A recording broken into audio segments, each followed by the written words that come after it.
Les parcs agroforestiers s'étendent à travers le Sahel. Les arbres sont dispersés dans les champs et intégrés aux cultures et à l'élevage. Dans les années 1970, ces systèmes locaux ont été mis à dure épreuve par de longues sécheresses. Une grande partie de la couverture arboricole fut décimée. Mais récemment, une meilleure pluviométrie et les efforts des exploitants, soutenus par des agences de développement, ont revitalisé les parcs agroforestiers. Dans le passé, on ne s'est guère demandé pourquoi les agriculteurs entretenaient des arbres dans les champs. Mais aujourd'hui, l'importance économique et écologique des espèces non agricoles est mieux appréciée. Les systèmes agroforestiers présentent de nombreux avantages pour l'environnement et pour un nombre de foyers croissant. L'expansion des populations humaines n'implique pas forcément qu'il y ait moins d'arbres dans le paysage. La revitalisation des parcs agroforestiers suggère en fait le contraire. Les agriculteurs sont les architectes de ces systèmes complexes et dynamiques. Ils ont répondu avec perspicacité aux changements de conditions et aux nouveaux défis.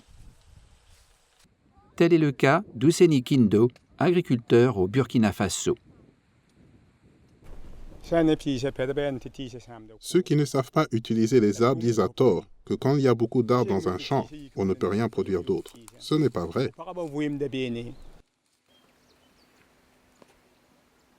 Les parcs agroforestiers reflètent un processus de sélection des espèces, de gestion de la densité et d'élagage stratégique sur de nombreuses années. De ces arbres, Ouseni Kindo tire du fourrage pour le bétail,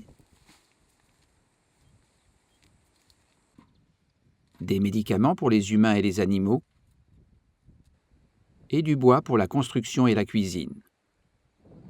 En même temps, ces arbres contribuent à l'amélioration de la conservation du sol, de la fertilité de la terre et du microclimat.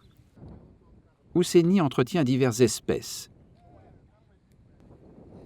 Des baobabs, des ptérocarpus et des balanites. Mais c'est surtout le féderbia, ou dzanga en langue morée, qui lui est particulièrement précieux. Il n'y a pas besoin de répandre du fumier organique ou de l'engrais chimique sous le zanga. Les feuilles qui tombent par terre fertilisent le sol. Le zanga a des propriétés médicinales et produit des causes qui fournissent du fourrage pour le bétail.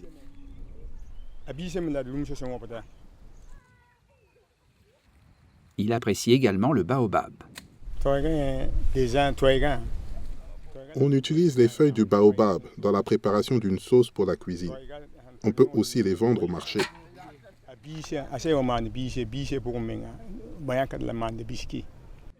Il n'y a pas de barrière géographique ou linguistique pour ces systèmes. Des deux côtés de la frontière séparant le Ghana du Burkina Faso, les parcs forestiers sont une constante du paysage. Mais si le principe reste identique, des différences apparaissent au niveau des espèces arboricoles et de leur densité, ainsi que des cultures qu'elles abritent. Ce sont le néré et le karité qui dominent. Le karité est très apprécié pour sa contribution à l'alimentation et à l'économie locale.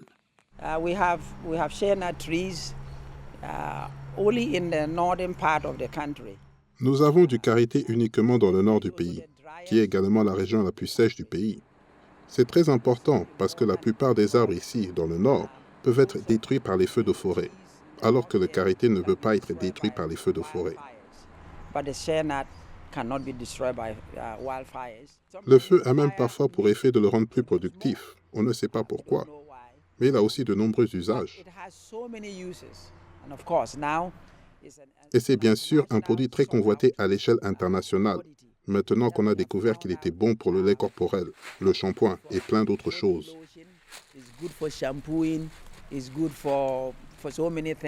Depuis quelques dizaines d'années, sont apparus de nouveaux marchés locaux et internationaux pour les produits à base de karité, créant des opportunités de revenus, en particulier pour les femmes.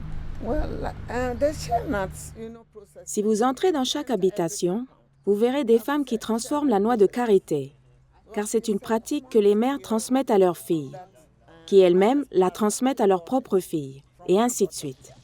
so on and so forth. Le centre de transformation du beurre de karité de Tiisuma à Tamale est basé sur ces pratiques traditionnelles. Il constitue un foyer d'activité sociale tout en augmentant l'efficacité et la capacité. Fondé en 2005, il permet à une soixantaine de femmes de disposer des installations nécessaires pour transformer leur propre noix de karité, du début à la fin du processus, étalée sur 2 jours. Les noix de karité sont achetées à des collectivités choisies et transportées au centre. Elles sont lavées puis séchées. Les noix sont ensuite concassées, torréfiées et moulues jusqu'à former une pâte. On y ajoute de l'eau froide et on mixe à la main.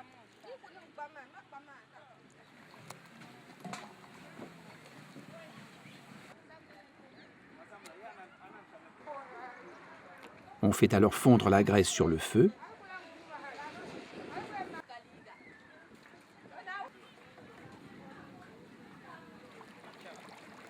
Les impuretés se séparent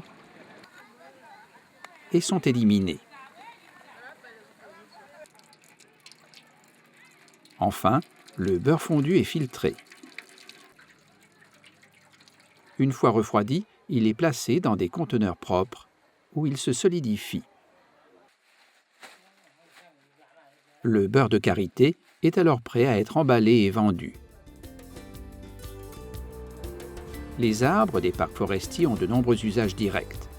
La production de beurre de karité en est un exemple. Mais ils engendrent également des avantages indirects en fournissant de l'ombre, en enrichissant le sol et en stabilisant l'écosystème. Les arbres des parcs forestiers forment un parasol sous lequel les technologies de gestion durable de la terre fournissent des résultats optimums.